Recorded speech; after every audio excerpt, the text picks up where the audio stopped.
What's up you guys, it's the only Yusuf here, back again with another video. And before this video starts, as always, I'd like to thank you for the support on my last video. You guys killed it. I went to the OC Fair for those of you who didn't watch the video, and I had fun, took my girlfriend out, and also enjoyed the carnival and rides they had. So if you haven't watched that video, go ahead and check it out if you like, right after this one. And if you're new to the channel, be sure to hit the like button and also subscribe because you don't want to miss any other content that I'm putting out. And this weekend, because it is my 4-year anniversary with my girlfriend, we are going to go to Disneyland. So that's one reason why you should be subscribed so you don't miss those videos too. Go ahead and subscribe right now. Now on with the video. With a lot of teenagers just like me investing into these cryptos nowadays, it's intriguing to see the amount of money that they've been winning through these cryptos. So I wanted to make this video to kind of explain my experience buying my very first crypto and also the profit and loss I had with this coin. Also to share my opinion on these coins and these cryptos that people are investing in. So like I said, you probably heard the term cryptocurrency or crypto, but maybe you don't know what it is. And for those of you who don't know what is crypto, I got this definition from NerdWallet to help you out. NerdWallet states that crypto is basically a form of payment for an online good or service. And it works by technology through these blockchains, as they're called. Those blockchains are throughout these computers and servers that record and save transactions. And you probably heard many of these popular cryptos such as Bitcoin, Ethereum, Dogecoin, and Litecoin. There's also various others that are coming up, they say, and that they're the new crypto and then they're going to be the new future payment and whatnot. But like I said, those are the so-called most popular that these teens invest in. So is crypto really an investment, you may ask? For some it is, and for some it's not. And it's also a yes and no. The reason why it's an investment for some and not an investment for others is that it is purely speculative, meaning it is an action taken upon opinion rather than knowledge.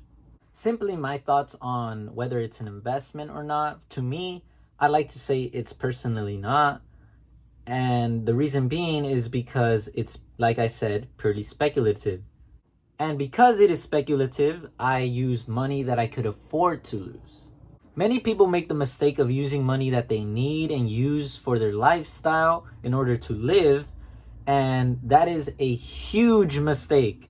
And that was the top, if not the most important rule to understand when it comes to investing that I learned. You have to be able to use money that you can afford to lose, and also money you are not using at this instant or here in 5 years, for the most part. Alright, so I've done some talking about crypto and the definitions of it and what my stance is on it. Now it is time to reveal the crypto that I put money in. So the crypto I put money in was Dogecoin. I bought the coin back in May 19th of this year at 40 cents, and I soon realized a month after that it was going nowhere, and so I sold at 30 cents.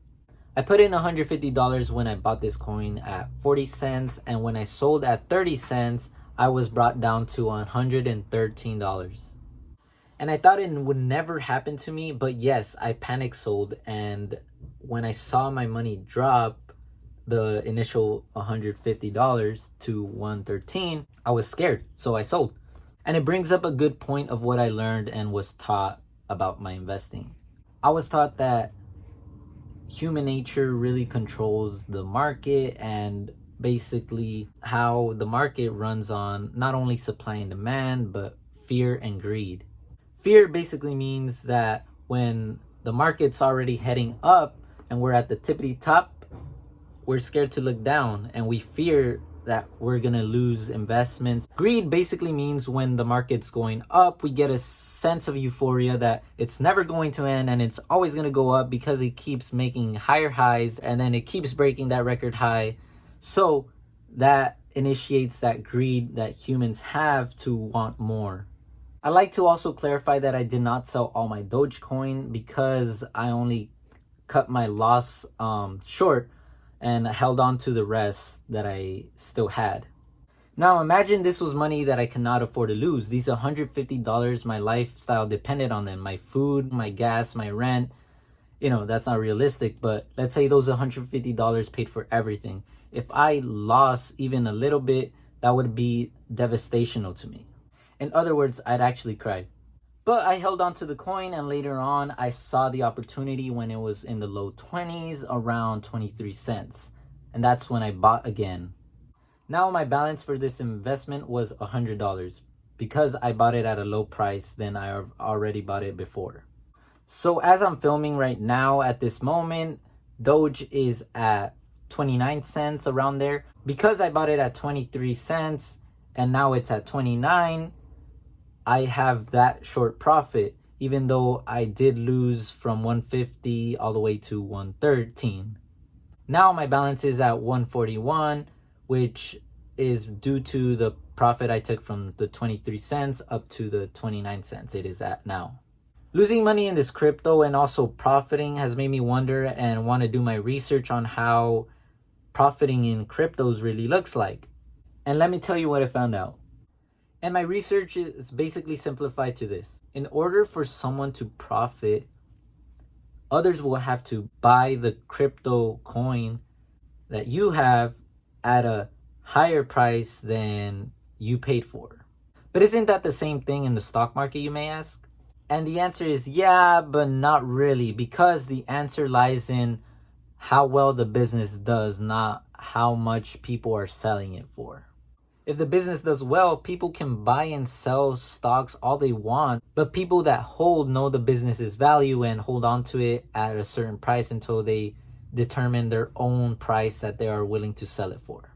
So because this is purely speculation, many investors actually criticize these cryptocurrencies. I like what this article from NerdWallet has to say about this big investor, Warren Buffett, that you probably heard of, comparing Bitcoin to basically checks, paper checks. And it reads, quote, "A check is a way of transmitting money too. Are checks worth a whole lot of money because they can transmit money?"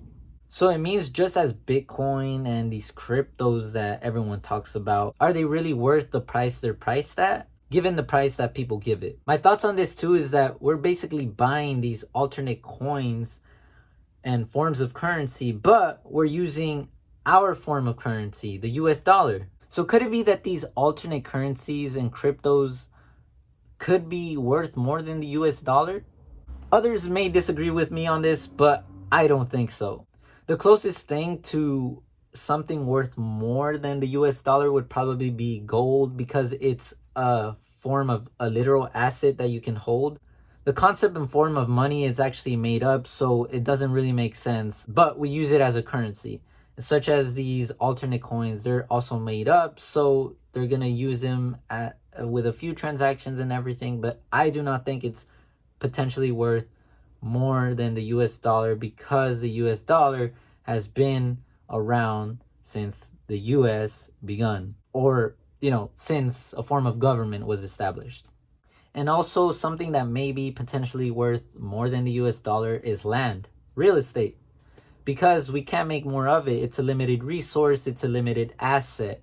So the more someone has, the less there is for anyone else. So what I see with these so-called up-and-coming cryptocurrencies is the technology that is being used to mine these cryptocurrencies and to record and save transactions. So I'm not putting my money to buy these cryptos per se, but I'm actually putting my money to invest in the technology that these cryptos are formed by and mined by, such as blockchains, which are used to store transactions, and wallets where you store your cryptos, and also the apps that are given to you to be able to invest in these cryptos. So I hope this video helped you understand a little bit more about the crypto craze that has been going on, and also share my opinions on investing in it. Let me know if you guys like anything specific that you'd like me to talk about. Be sure to leave it in the comments. I'll definitely be looking at them and considering your topics that you want to discuss. So with that being said, I'd like to thank you so much for watching through the end of this video. Be sure to hit the like button and also subscribe. You do not want to miss these upcoming vlogs that I'm making about Disney. I'm making 2 vlogs one for California Adventure, and one for Disneyland Park. So be sure to stick around and stay tuned for that. Thank you so much, and I'll see you guys on the next one.